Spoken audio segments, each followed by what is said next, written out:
Assalamualaikum warahmatullahi wabarakatuh. Kembali lagi di channel Sukatirang. Terima kasih untuk kalian semua yang masih setia di channel ini.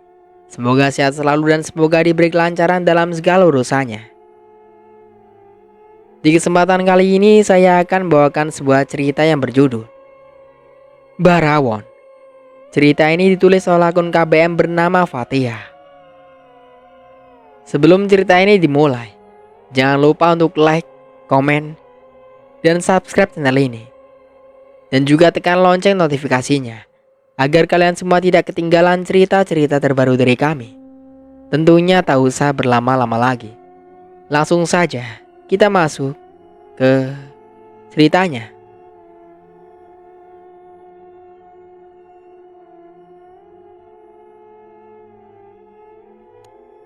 Lasmi coba memperhatikan ejaan nama pada bagian bawah. Ada susunan nama orang di dalam bingkai lukisan.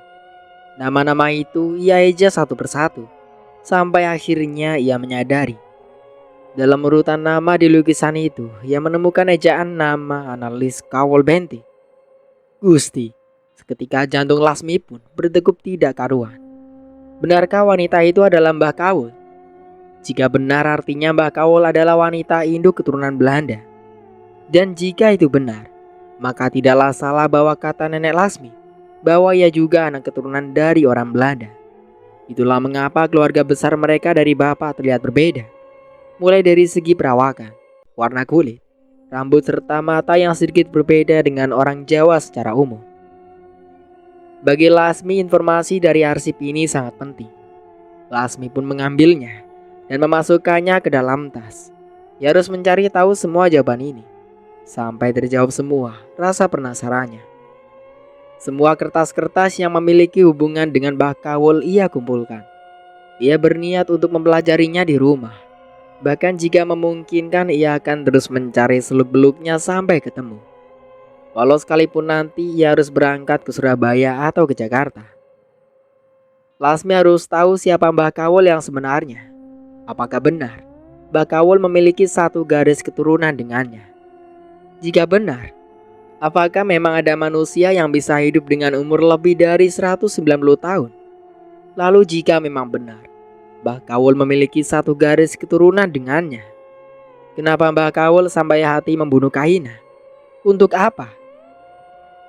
Lasmi bergegas keluar ruangan. Setelah mendapatkan semua yang diperlukannya di gudang arsip, semua dokumen yang berhubungan dengan tahun 1813. Saat itu ia berjalan melewati lorong bagian belakang bangunan. Genangan air terlihat di lantai-lantai marmer bekas siraman hujan tadi malam. Suara detak bunyi sepatu model Beckles, sepatu dengan tumit sedikit tinggi dan tebal. Apabila berjalan, suara detaknya terdengar mengentak cepat saat bertemu dengan lantai. Lasmi mempercepat langkahnya. Ia segera keluar dari bangunan besar dengan gaya arsitektur khas Belanda kuno itu. Saat ia telah keluar dari kantor, di halaman parkir secara tidak sengaja bertemu dengan kawannya, sesama rekan kerja. "Loh Lasmi, udah masuk kerja kamu dek?" tegur seorang wanita berpakaian gaya turtleneck, gaya populer wanita karir tahun 80-an. Dengan kerah tinggi berwarna putih dan rok span sedikit di bawah lutut. Berambut ikal dengan anting berwarna putih yang di tengahnya ada manik-manik permata. "Maunya tadi masuk kerja mbak, tapi badan Lasmi rasanya masih kurang sehat." Mbak Iva adalah rekan kerjanya di bagian industri. Iva yang pagi itu tidak sengaja berpapasan dengan Lasmi sedikit merasa heran. Pakaian Lasmi terlihat kotor oleh debu yang berasal dari sarang laba-laba. Namun ia bersikap biasa, tidak berusaha mencari tahu alasannya. "Lasmi, bagaimana keadaanmu dek?" Ia mendatangi Lasmi mengusap-usap bahu kiri Lasmi. "Baik Mbak Iva, sekarang perasaan Lasmi sudah mendingan," jawabnya dengan wajah sedikit ragu dan bingung. "Kami semua tahu keadaanmu yang sekarang, jadi sabar dulu ya. Yang sabar ya dek. Pak pemimpin perkebunan juga sudah memberimu tenggat waktu untukmu istirahat sampai kamu benar-benar pulih kembali. Kami semua turut berduka cita atas kejadian yang menimpa anakmu, Kahina. Mbak Iva yang pergi itu berbicara padanya terlihat matanya berkaca-kaca. Mungkin ia juga mengenang Kahina dengan segala kelucuannya akibat menahan haru selama ini. Karena selama ini ia juga dekat dengan Kahina. Apalagi apabila pada hari Jumat biasanya semua pegawai kantor diizinkan oleh pemimpin kebun yang membawa anak.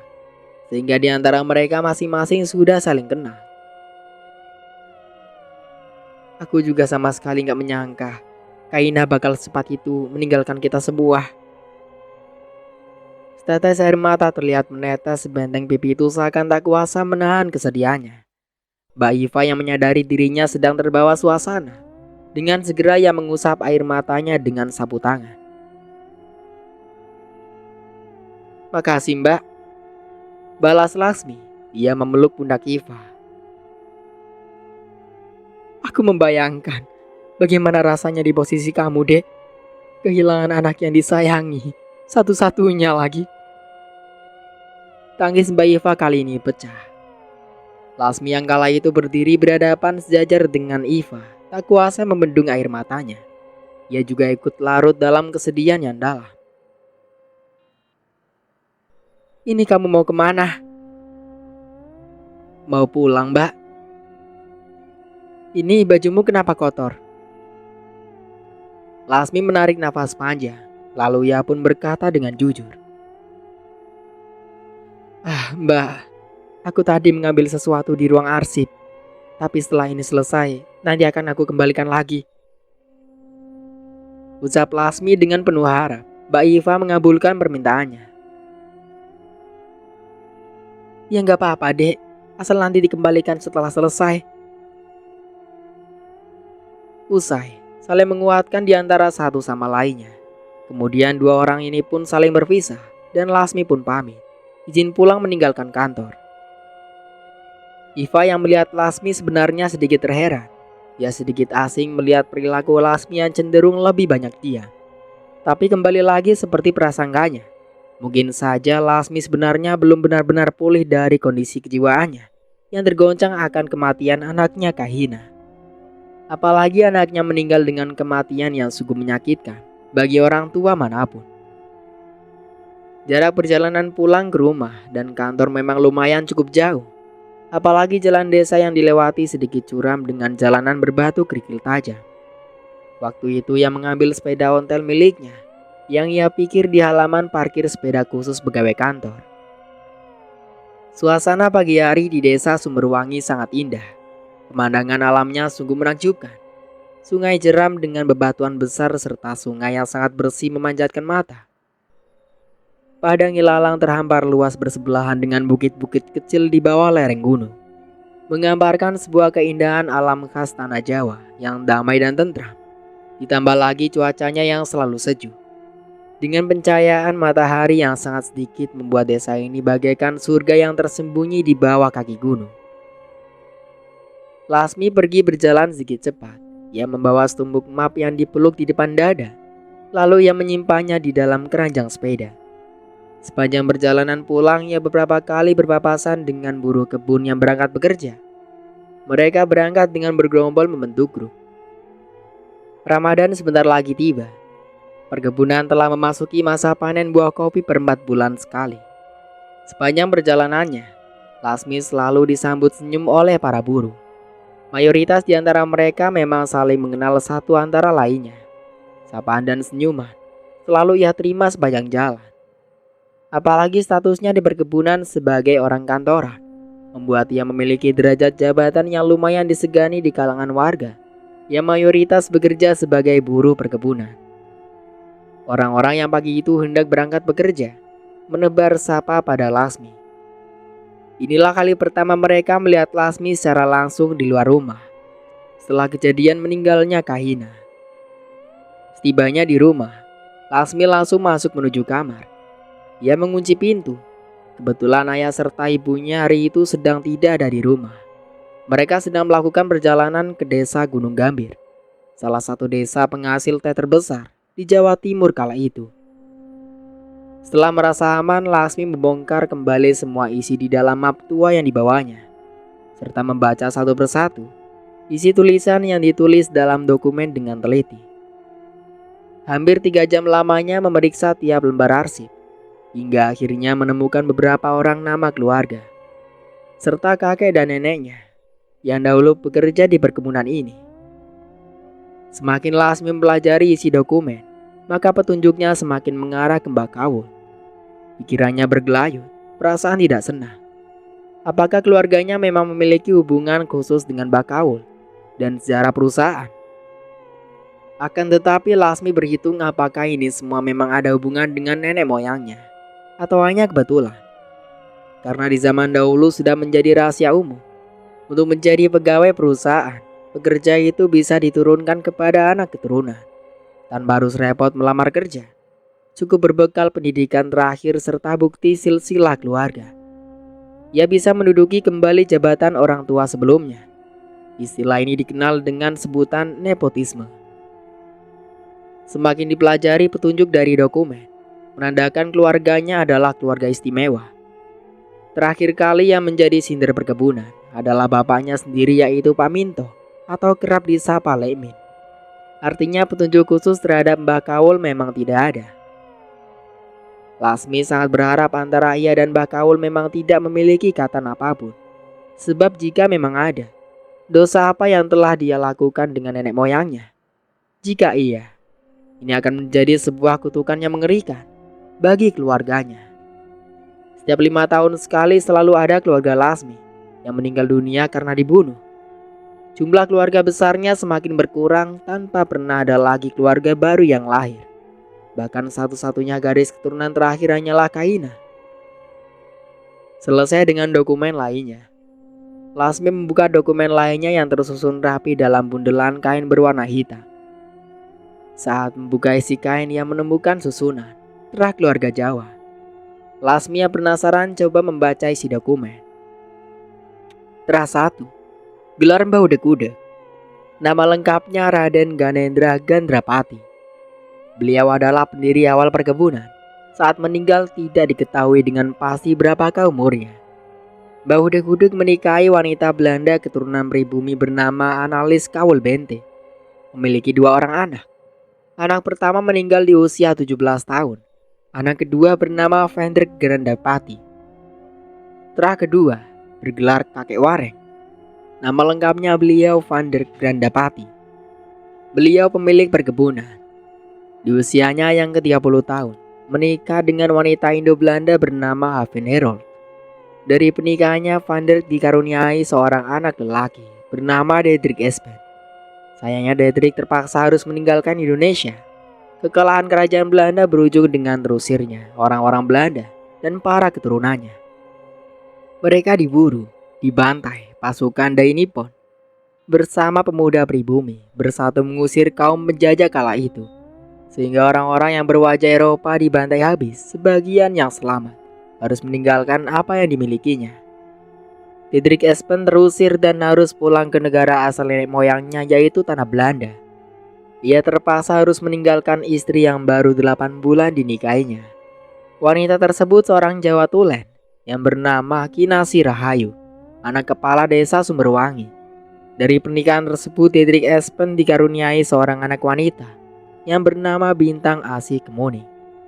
Sayangnya, Diederik Espen tidak sempat melihat anak wanitanya. Diederik dikabarkan meninggal dunia setahun kemudian di Belanda. Terah ketiga bergelar Mbah Cicit. Nama panggilan Bintang Asih Kemuni. Pengusiran besar-besaran orang Belanda di Indonesia menyisakan salah satu keturunan Belanda. Ia diberi nama Jawa agar identitas keturunan orang Belanda tidak kentara. Apalagi statusnya sebagai cucu kepala desa Sumberwangi. Status keturunan Belanda Bintang Asih Kemuning aman. Di usia 16 tahun, Bintang Asih Kemuning dinikahi dengan seorang laki-laki Jawa Tulen. Dari pernikahan itu, Asih Kemuning memiliki 4 orang anak. Dari 4 orang anaknya, 3 orang meninggal dunia saat perjalanan ke kota Surabaya karena tertembak oleh pasukan sekutu. Saat serangan agresi militer kedua Belanda yang ingin merebut kembali kemerdekaan Indonesia, 1 orang yang selamat bernama Rahayu Ningsih Terah keempat, bergelar mbah atau nenek dari Laksmi, bernama Rayoningsi, meninggal di usia 80 tahun memiliki anak tunggal laki-laki. Satu-satunya yaitu ayahnya Laksmi. Dulunya nenek Laksmi salah satu orang penting di perkebunan. Di zaman neneknya keluarga mereka sangat dihormati dan disegani. Karena beliau di zaman dulu menjadi salah satu orang yang terkaya di desa. Akan tetapi sayangnya, Barayuningsi tidak pernah menceritakan bahwa dahulunya mereka adalah pemilik perkebunan besar ini. Anak dari analis Kawul Bente, Mbahnya hanya menceritakan bahwa mereka keturunan dari Raden Ganendra Ganendapati. Akan tetapi dokumen ini telah menunjukkan bahwa analis sebagai istri dari Garendra Ganendapati, yang artinya dirinya adalah keturunan langsung Mbah Kawul. Lasmi yang penasaran menjadi semakin bingung. Bila benar Mbah Kawul itu adalah nenek moyangnya, lantas kenapa Mbah Kawul bisa hidup sampai 7 generasi? Siapa Raden Ganendra Ganendapati? Pernah mendengar berita tentang Herman Willem Dendels? Ia adalah pelopor kerja paksa yang pernah terjadi pada masa penjajahan Indonesia. Lalu bagaimana Dendels bisa sampai memerintah di Indonesia? Dan namanya sangat kita kenal sebagai penguasa jahat yang telah menjadikan rakyat Indonesia sebagai tumbal genosidanya kala itu. Dendels adalah gubernur Batavia, sekaligus pemimpin Hindia Belanda. Dendels memiliki pengaruh besar terhadap raja-raja di tanah Jawa. Ia hampir menguasai seluruh politik di seluruh pulau Jawa. Di Indonesia, Dendels sangat terkenal dengan keputusannya membangun jalan raya di pesisir utama pulau Jawa dengan sistem kerja paksa yang memakan korban sebanyak 14 orang pribumi. Kisah Dendels sempat masuk kurikulum pendidikan di Indonesia. Herman Willem Dendels yang dinobatkan menjadi gubernur jenderal Hindia Belanda selama 3 tahun. Dalam waktu relatif singkat itu, dengan tangan besinya Dendels telah berhasil membangun kemajuan di berbagai bidang, mulai dari keamanan, politik, serta ekonomi maupun militer, dalam mempertahankan posisi Pulau Jawa dari invasi kerajaan Inggris. Untuk mempercepat keinginannya dalam menghandle pengaruh di Pulau Jawa, Dendels meminta bupati untuk membantu keinginannya menjalankan misi. Dendels meminta bupati menyiapkan puluhan ribu pekerja untuk membabat hutan, membuka jalur jalan, akses sejauh 1000 km dari Anyer ke Panarukan. Meskipun sebenarnya tidak masuk akal, rupanya permintaan dari Dendels diterima oleh sang bupati. Meskipun awalnya sempat terjadi perpecahan politik di dalam Kesultanan Yogyakarta kala itu, akan tetapi melalui lobi-lobi yang dilakukan oleh Dendels, akhirnya Belanda dapat meredam pertikaian dalam keluarga kerajaan Kesultanan Yogyakarta. Diterimanya permintaan Dendels menjadi neraka untuk rakyat Jawa. Puluhan ribu rakyat dipaksa bekerja siang malam. Uang yang dibayar oleh Dendels pada bupati rupanya tidak pernah sampai kepada rakyatnya. Justru sebaliknya, rakyat ditekan, diancam, bahkan dibunuh apabila tidak ikut dalam misi ini. Uangnya berjumlah besar itu justru malah digunakan oleh bupati untuk membeli sebuah tanah di desa Sumberwangi di daerah Jawa Timur. Kisah kekejaman ini sempat terkubur selama ratusan tahun, bahkan dicatat dalam sejarah kelam Republik Indonesia. Dulunya semua orang mengira proyek Anyer Penarukan adalah sistem kerja paksa. Ternyata sudah sejak zaman dahulu para koruptor telah menjadi benalu di negeri ini. Akibat keserakahan dan kerakusan seorang pejabat, ada belasan ribuan orang yang telah mati sebagai tumbal. Ada ribuan orang tua yang kehilangan anaknya, dan belasan ribu wanita menjadi janda. 210 tahun kemudian, kebohongan sejarah terbongkar. Seorang sejarawan yang juga peneliti sejarah yang bernama Djoko Mariandono membongkar kebohongan itu. Semua dokumen pembayaran Dendels pada bupati telah dibayarkan. Itu terbukti dengan adanya dokumen kerajaan yang ditemukan. Yang tidak ada justru bukti pembayaran dari bupati ke para pekerja. Sehingga jelaslah, selama ini bangsa Indonesia dijajah oleh bangsanya sendiri. Uang upah tersebut dibawa lari oleh Raden Ganendra Ganendapati dan ditanamkan untuk investasi pembukaan lahan perkebunan Sumberwangi kala itu. Raden Ganendra terkenal di kalangan keluarga Belanda di Jawa Timur. Sehingga ia pun akhirnya menikahi seorang wanita keturunan Indo-Belanda bernama Annelies Kaulbente yang diambil dari nama ibunya. Lasmi terdiam. Ia tidak menyangka dengan sejarah kelam dan kejam keluarganya. Pantas saja, cerita tentang Raden Ganendra Grandapati disembunyikan oleh neneknya sebab kejahatannya di masa lalu. Lasmi kali ini sedikit bisa bernapas lega. Akan tetapi ada dua jawaban yang masih memburu di kepalanya. Kenapa Mbak Kawul bisa memiliki umur sepanjang itu? Lalu jika Mbak Kawul mengetahui sejarah kelam keluarganya, untuk apa ia membunuh Kaina? Dan tidak pernah memberitahu pada mereka tentang jati dirinya. Curah intensitas hujan yang tinggi kembali turun, membasahi tanah-tanah subur di desa Sumberwangi. Para peternak yang biasa mengembalakan wedus atau kambing putih sibuk menarik kambing-kambingnya kembali ke dalam kandang. Hari yang sudah mulai semakin gelap, ditambah hujan deras, beserta suara petir yang terlihat menyambar-nyambar di langit. Belum lagi ancaman dari macan tutul yang sering meneror kawanan ternak.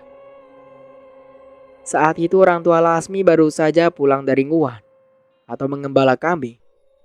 Mereka menuntun kambing-kambingnya masuk ke dalam kandang. Lasmi melihat kedua orang tuanya kesulitan untuk mengarahkan kambing, dikarenakan kambing-kambing mereka tidak ada yang berani melewati jembatan bambu yang sedikit bergoyang. Lantaran di bawahnya sedang dilalui banjir dengan arus yang sangat kuat. Sungai dengan air yang bersih bening tidak lagi terlihat. Warnanya seketika berubah menjadi coklat pekat. Ditambah lagi dengan hujan yang deras dan suara gemuruh batu besar saling bertabrakan, sehingga menciptakan suara gelegar yang keras. "Kenapa, Pak?" tanya Lasmi. Ia pun turut ikut berhujan-hujanan, mendatangi bapak dan ibunya di ujung jembatan. "Wedusnya gak berani lewat jembatan, Duk. Muter aja, Pak, lewat rumah Bude Dumi." "Jauh, Duk. Bukitnya itu juga licin.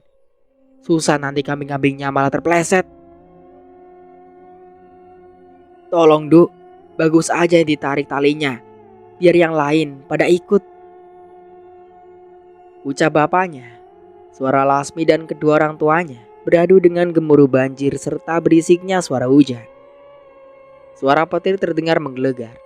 Musim hujan memang berada pada bulan Desember.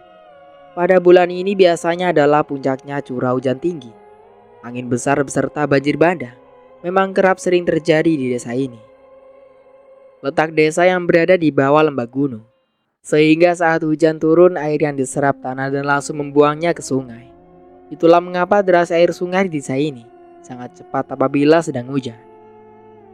Lasmi menarik pemimpin kawanan kambing yang diberi nama Bagus. Dengan sekuat tenaga, ia memaksa menarik tali Kakang Bagus sampai mau menuruti melewati jembatan bambu selebar 1,5 meter.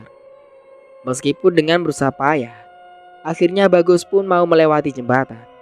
Dan akhirnya kawanan kambing lainnya juga ikut memberanikan diri melewati jembatan. Seluruh tubuh Lasmi basah kuyup. Usai memasukkan kambing-kambingnya, ia bergegas menuju kamar mandi untuk membersihkan tubuhnya. Saat berada di dalam kamar mandi, ia lagi-lagi menangis, mengingat kembali anaknya Kahina yang biasa ikut mandi dengannya. "Duk." Sebuah ketukan dari pintu luar mengagetkan lamunannya. "Iya, Bu," sahut Lasmi dari dalam. "Ayo makan, buruan mandinya. Bapak sama Ibu nungguin kamu dari tadi." "Iya, Bu, sebentar lagi Lasmi selesai mandi." Ayam berkokok begitu keras. Di dapur kepulan asap dari tungku perapian terlihat mengepul bersamaan dengan bau sayur bayam yang dimasak bening. Aroma dari sambal terasi serta bau harum tempe goreng yang begitu menggoda membangunkan tidurnya. Di dapur ia melihat ibunya mulai sibuk dengan kegiatan masak-memasak. Di depan teras rumah seperti biasa, sang ayah duduk menghadap sungai sambil meminum kopi tubruk. Di kedua jarinya menjepit rokok leteng. yang diracik sendiri dengan tembakau yang ia beli saat pergi ke desa Gunung Gambir. Di sebelah ayahnya duduk, ada radio merek nasional berbentuk segi empat dengan ciri pemutaran siaran yang berbentuk bulat. Sembari mendengarkan berita dari stasiun RRI atau Radio Republik Indonesia. Bagi orang seperti bapaknya, mendengarkan siaran berita adalah sebuah keharusan. Maklum, di desa ini masih belum ada koran. Satu-satunya media pengetahuan hanyalah radio. Dengan begitu orang-orang desa dapat mengetahui kejadian apa saja yang sedang terjadi di kota Jakarta. Baik itu informasi pembangunan maupun informasi kriminal. Seperti kasus Petrus, di mana Jakarta dan Jawa Tengah kala itu sedang dilanda teror Petrus atau penembakan misterius. Mereka yang ditembak kebanyakan adalah kaum orang pinggiran, orang-orang yang dianggap preman. "Kamu nangis, Duk?" tanya ibunya saat melihat Lasmi keluar dari kamar tidur.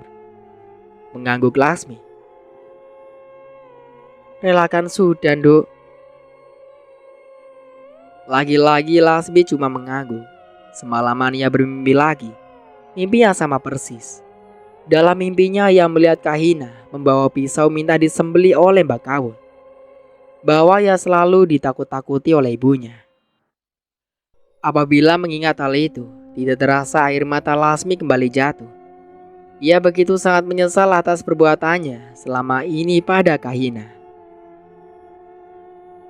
"Iya, Bu," ucapnya Lasmi, lalu ke kamar mandi untuk membersihkan wajah. "Bu, aku hari ini mau berangkat ke Jember. Mau ngirim surat ke Mas Suherman. Mau ngabarin berita meninggalnya Kahina." "Jangan bilang, Dok, soal bencana kematiannya. Katakan saja, Kahina meninggal dunia karena sakit." "Iya, Bu," balas Lasmi pendek. Langsung berlalu kembali lagi ke dalam kamarnya.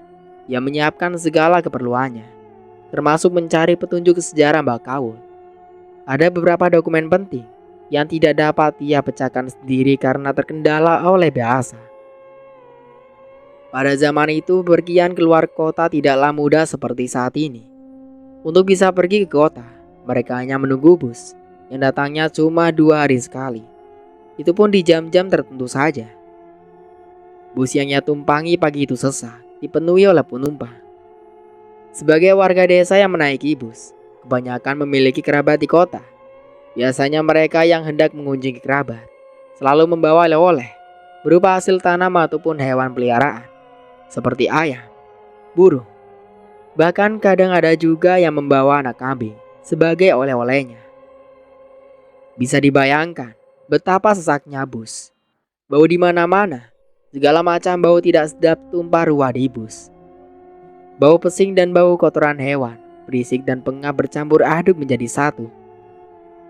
Keluarga Lasmi masih menjadi buah bibir warga lantaran musibah yang menimpa anaknya. Sebagian warga yang terbiasa rewel banyak bertanya, selalu mencari tahu mengait-ngaitkan kematian anaknya dengan berbagai hal aneh-aneh dan mistis lainnya. Setiap kali ia mencoba istirahat selalu saja terganggu, dikarenakan harus menjawab satu persatu pertanyaan dari warga mengenai anaknya Kahina. Hujan masih menjadi momok bagi desa ini. Kali ini hujan deras datang bersama dengan longsor terjadi di desa Sumberwangi. Toyib berlari tergopoh-gopoh mendatangi rumah Lekmin. Payung berwarna hitam putih bertuliskan merek produk kopi terlihat bergoyang-goyang meronta, seolah ingin melepaskan diri dari tangan Toyib. Akibatnya pemuda itu harus berusaha keras memegangnya agar tidak terbang dibawa oleh angin. "Lekmin!" Suara Toyib tenggelam oleh suara air hujan yang menghantam atap seng rumah Lasmi. "Lekmin!" Toyib mengetuk pintu terus-menerus secara berulang-ulang. "Lekmin! Lek!" Suara gituran pintu yang keras menggerakkan ibu Lasmi keluar dari rumah. Ia pun segera menuju ke pintu depan, mencari tahu siapa yang mengetuk pintu rumahnya. "Lek! Lek!" "Iya, siapa?" Ini aku Bude, Toyib. Ada apa Yib? Tanya ibunya Lasmi, lalu membukakan pintu. Dengan seketika hembusan angin bercampur air hujan masuk ke dalam rumah. Mbak Lasmi mana Bude? Lagi ke Jember Yib. Aduh, keluhnya. Loh, ada apa Yib? Ibu Lasmi dibikin penasaran. Kalau Lekmin Bude? Lekmin ada, tapi lagi tidur. Aku mau ngomong sama Lekmin aja Bude. Loh, emangnya ada apa toh? Tanya Ibu Lasmi saat diperhatikan dada Toyib naik turun, sedang wajahnya tampak terlihat panik. Anu Bude, anu apa? Anu itu kuburan Kaina, ada yang bongkar. Ah, siapa yang bongkar? Tanya ibunya Lasmi, tidak kalah heboh. Tanah longsor Bude, tanahnya geser, banyak banget makam yang terbongkar. Aduh, Ibu Lasmi hampir saja berteriak. Maka Ibu Lasmi langsung membangunkan suaminya yang sedang tertidur lelap di dalam kamar. Hujannya deras mengalami pandangan mata mereka saat Lekmi dan Toyib bertiga dengan istrinya menuju makam. Rupanya di pemakaman tengah ramai orang berkumpul. Mereka menyaksikan dengan mata kepala sendiri. Makam tempat mereka menguburkan sanak keluarga terbongkar. Tanah bagian bawah ambles sehingga membuat makam-makam saling bergeser. Kain-kain kafan berwarna putih terlihat menyembul keluar dari permukaan tanah. Tulang tengkorak manusia beramburan. Ayah Lasmi yang menyadari makam cucunya ikut terbongkar, bergegas mendekati makam. Saat mendekati makam, betapa terkejutnya. Ternyata kain kafan yang digunakan untuk mengikat daging sang cucu ditemukan beramburan. Bau busuk merebak. Meskipun hujan deras, tetap saja bau itu sangat terasa menusuk ke dalam hidung. Ayah dan Ibu Lasmi sedih bercampur marah. Dengan perasaan yang sakit, kedua orang tua itu mengumpulkan daging-daging Kaina yang beramburan di samping makam-makam yang kondisinya sama rusak parah. Lasmi yang sedang dalam perjalanan menuju kota Jember sama sekali tidak mengetahui peristiwa yang tengah terjadi di desanya. Rencananya ke kota itu awalnya hanya ingin mengirim surat untuk suaminya yang bekerja di negara Malaysia. Maklum, mata uang negeri jiran kala itu jauh lebih mahal daripada mata uang di Indonesia. Gaji satu hari di sana sebagai pekerja seperti gaji 3 hari di Indonesia. Ditambah lagi biaya hidup yang murah, membuat negara jiran bagaikan surga bagi para perantau dari Indonesia. Desa Sumberwangi adalah salah satu desa. Sang pemuda-pemudinya banyak sekali bekerja di negeri jiran. Rencananya setelah mengirim surat dari kantor pos, Lasmi langsung ingin pulang ke desanya. Namun niat itu dia urungkan. Pikirannya terganggu dengan map berbahasa Belanda yang sengaja ia bawa dari rumah. Selain hendak mengirim surat untuk suaminya, salah satu tujuannya ke kota adalah mencari orang yang mungkin bisa berbahasa Belanda. Berbekal buku telepon kecil, ia mencari nomor telepon kawannya sewaktu sekolah SMA dulu. Setelah menemukannya nomor telepon yang ia cari, Lasmi memperhatikan di sekitarnya. Ia mencari telepon koin yang menjadi salah satu media komunikasi paling canggih pada saat itu. Menara air di tengah-tengah Pasar Tanjung adalah salah satu bangunan ikonik. Menara tersebut menjulang belasan meter ke udara. Pasar Tanjung zaman dahulu tidaklah sebesar seperti saat ini. Suasananya masih sangat tradisional sekali. Jalanan masih banyak dipenuhi oleh pejalan kaki dan pengguna sepeda ontel. Jumlah mobil yang berseliweran bisa dihitung jari. Bahkan pengatur jalanan pun masih dilakukan oleh polisi lalu lintas yang berdiri di tengah-tengah simpang jalan persimpangan. Polisi lalu lintas bekerja dengan disiplin, menahan dan melepas pengendara yang bergantian melewati persimpangan jalan. Mirip teknologi lampu traffic light masa kini, hanya saja dilakukan secara manual oleh polisi. Tas kecil berwarna biru tua yang selalu menempel pada lengannya. Ia merogoh isi tasnya untuk mencari uang koin pecahan 5 perak. Setelah menemukan uang koin, Lasmi pun menyeberangi jalan Sumahudi menuju ke terminal telepon koin yang letaknya berseberangan jalan. Satu koin ia masukkan ke dalam celah lubang telepon. Lasmi pun menekan tombol telepon rumah kawannya. Cukup lama ia menunggu teleponnya diangkat, sampai akhirnya terdengar suara seorang wanita yang mengangkat panggilan telepon darinya. "Halo?" Saut dari seberang telepon. Suaranya terdengar berat dari suara seorang wanita. Lasmi menebak wanita yang menerima panggilan telepon darinya adalah ibunya Ratnaningrum. "Ya, halo? Ini dengan siapa?" "Saya Lasmi Bude." "Lasmi sinten ge?" "Lasmi, teman sekolah Ratnaningrum." "Lasmi, teman sekolahnya Ningrum." Pegangan telepon tersebut sepertinya berpikir coba mengingat. "Saya dulu yang ngekos di samping rumahnya sampean, di tempatnya Ibu Darwi."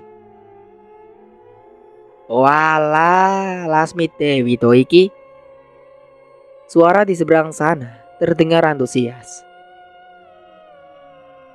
"Iya Bude, bener." "Walah kamu Tondo." "Enggih Bude." "Apa kabar Nduk? Lama sekali nggak pernah dengar kabarnya." "Baik Bude." "Aduh, mampir ke rumah lah Nduk." "Iya Bude, ini kebetulan Lasmi di Jember." "Walah, mampir ke rumah ya. Biar nanti Bude suruh Sining jemput kamu." "Iya, terima kasih Bude." Nduk, lama banget gak ketemu kamu." "Enggih Bude." "Sebentar ya, Bude panggilkan si Ratna." "Enggih Bude." Tidak menunggu lama, kurang dari 1 menit, terdengar gagang telepon diambil alih, berganti dengan suara yang selama ini sangat ia kenal. "Lasmi?" "Iya Ning, ini aku Lasmi." "Walah panjang umur. Kamu sekarang di mana Lasmi?" Menggunakan logat dialek Jember. "Aku di Jember." "Jember di mana?" "Di Pasar Tanjung." "Kamu mau ke rumahku tah?" "Iya, aku mau numpang nginap di rumahmu malam ini." Oke, tunggu aja di situ. Aku tak jemput kamu sekarang. Kamu nunggu di mana?" "Aku di Jalan Sumanudi, di terminal telepon, di depan toko emas terbina." "Tunggu sebentar yo. Aku tak langsung berangkat ke sana sekarang." "Yo wes tak tunggu." Motor Honda tipe C800 dengan desain warna hitam putih membelah jalanan siang hari di kota Jember. Kanan kiri jalan siang itu terlihat lebih ramai dari biasanya. Matahari yang redup seakan memberi sinyal pada Ratna untuk menyiapkan jas hujan pada jepitan di bagian spektor depan motor. Rambutnya yang ikal panjang tanpa terurai, saat helm putih bertuliskan Astrea Prima menutupi bagian kepalanya. Perjalanan Ratna menuju lokasi yang disebutkan oleh Lasmi sudah ada di dalam kepalanya. Sebagai anak asli kota Jember, ia telah hafal betul seluk-beluk jalanan kota Jember. Saat ia sampai pada lokasi, dilihatnya Lasmi sedang duduk di halte bus. Kawannya sedang berteduh dari hujan gerimis yang mulai mengguyur kota Jember. "Lasmi!" Ningrum melambaikan tangannya ke arah Lasmi yang duduk bersama beberapa orang wanita. Mereka semua kebetulan sedang menunggu bus kota. Ratna turun dari motor. Karena Lasmi tidak mengetahui kedatangannya, ia pun menghampiri Lasmi. "Lasmi!" Lasmi yang sedang melamun menolehkan kepalanya pada Ningrum. Dua orang itu pun saling melepas rindu dengan saling berpelukan.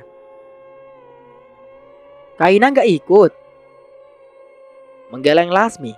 Bibirnya terasa berat untuk menceritakan kondisi Kahina yang sebenarnya.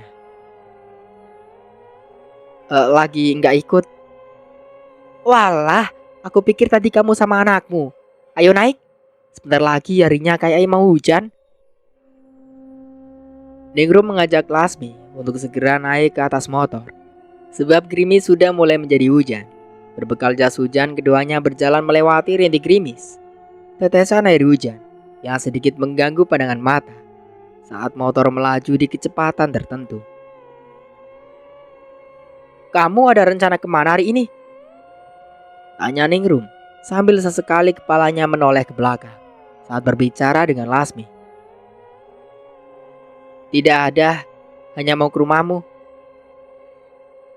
Sesampainya di rumah kedua orang tersebut, hujan sudah mulai deras. Beruntung jas hujan yang dibawa oleh Ningrum menyelamatkan mereka dari guyuran hujan. Di rumah, orang tua Ningrum sudah menunggu kedatangan mereka dengan menyiapkan makanan untuk tamu anaknya. Di Jember ada sebuah kebiasaan umum masyarakatnya. Setiap ada tamu dari luar kota yang datang, biasanya mereka akan menyiapkan sajian makanan terbaik untuk tamunya, sebagai tanda menghormati tamu yang berkunjung ke rumah. Ayo Nduk, makan dulu, ucap Ibu Ningrum pada Lasmi.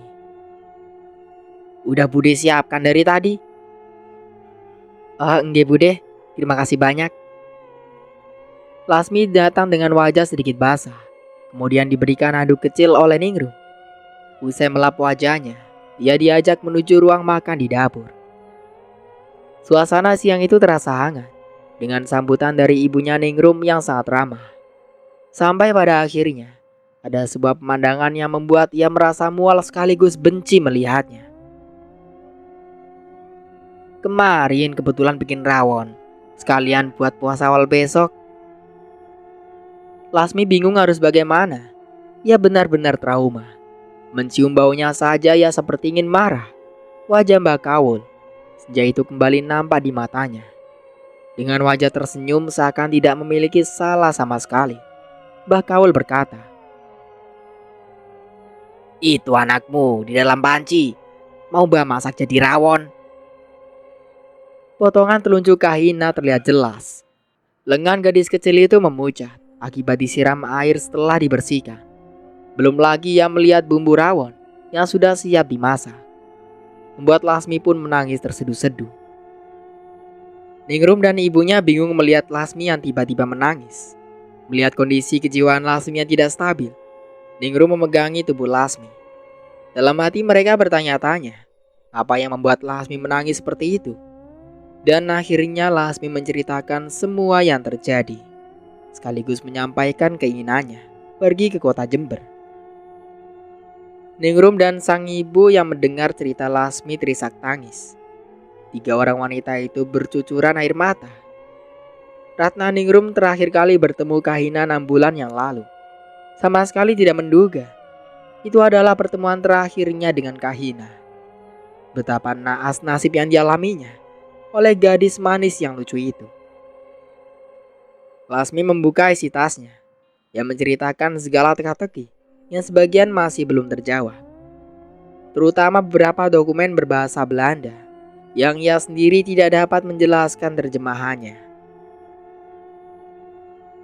Yang bisa bacain tulisan kayak gini, ketok Mbak Buyut Ningrum. Pola dulu DE pernah kerja meluk londo, jawab Ibu Ningrum pada Lasmi, yang artinya, yang bisa baca tulisan seperti ini kayaknya Mbak Buyutnya Ningrum, karena dia pernah kerja ikut Belanda. Iya Lasmi, Mbak Buyutku itu dulunya bekerja ikut orang Belanda. Umurnya sudah sepuh tapi hobinya baca. Di rumahnya banyak buku-buku bahasa Belanda gitu. Kayaknya kalau Mbak yang baca pasti tahu artinya. Mbakmu yang di Surabaya itu? Iya. Lasmi terdiam, rencananya sehari di Jember akan bertambah lama. Apalagi ia hanya pamit untuk pergi sehari saja pada ayahnya. Kali kamu mau ke Surabaya, ayo wis mbak aku, tak temani ke sana. Lagian aku juga lama gak ke Surabaya jenguk beliau.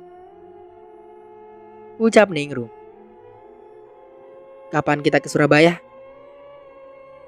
Terserah kamu, kalau mau besok juga bisa. Iya Nduk, kalau mau ke Surabaya bareng sama Ningrum, tempat tinggal udah nggak perlu repot lagi. Numpang tidur di sana selama beberapa hari, ucap Ibu Ningrum menimpali pembicaraan mereka berdua. Iya Bude, saya berangkat besok dengan Ningrum. Balas Lasmi rencana makan siang itu gagal. Lasmi menolak untuk makan. Di desa Sumberwangi, beberapa orang terlihat berjuang mengumpulkan sisa-sisa puing makam yang terbongkar. Orang di desa sibuk menyelamatkan bagian tubuh sanak saudaranya yang tersisa. Sebagian sudah hilang terbawa longsor, yang langsung mengarah ke jurang yang berada di sisi sungai. Ada sesuatu yang menarik kala itu. Sebuah makam yang selama ini dianggap keramat oleh warga desa. Makam tersebut dijaga dan dirawat sedemikian rupa. Kata orang tua zaman dahulu, itu adalah makam orang sakti mandraguna yang bernama Raden Patipanus, salah satu keturunan Minak Jinggu, Raja Belambangan. Makamnya terbelah menjadi dua bagian. Di dalam tanah menyembul sebuah peti kecil dengan jumlahnya yang lumayan banyak. Makamnya Pati pecah, ucap salah seorang saat melihat makam keramat terbelah. Panggil kepala desa, seru salah seorang warga. Mereka yang tidak sabar sebaliknya malah membuka ruang makam secara paksa. Karena penasaran dengan isi makam yang berkilau. Peti-petinya tertata sedemikian rapi dan bagus.